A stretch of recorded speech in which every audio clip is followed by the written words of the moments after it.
Like vision, hearing actually occurs in the brain, with the ears acting as receptors and filters.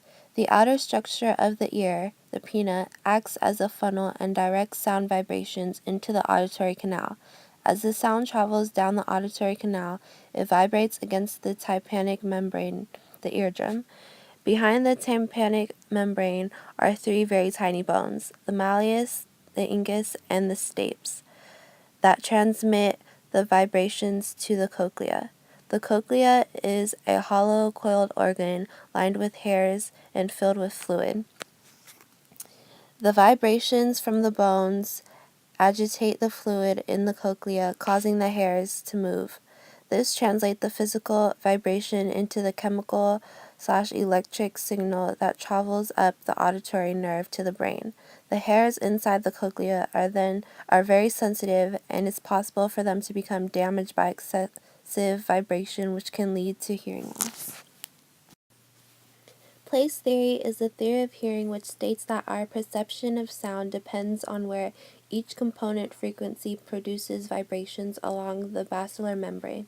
By this theory, the pitch of a musical tone is determined by the places where the membrane vibrates based on frequency corresponding to the tonotopic organization of the primary auditory neurons.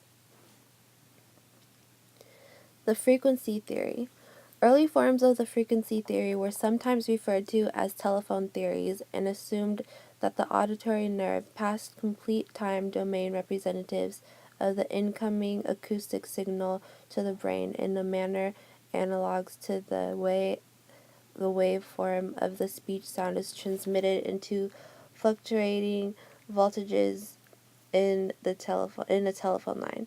This theory assumes that a complete time domain representation of the incoming wavelength is directly encoded in the pattern of firings of the auditory nerve.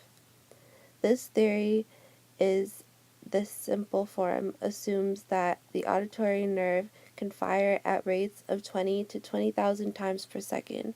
This is a necessary assumption if the theory is to be able to account for the frequency range of human hearing, 20 to 20,000 hertz. A major premise of the frequency theories is that the frequency analysis is not carried out in the inner ear, but that a time domain representation is transmitted to the brain and the frequency analysis is carried out in the brain.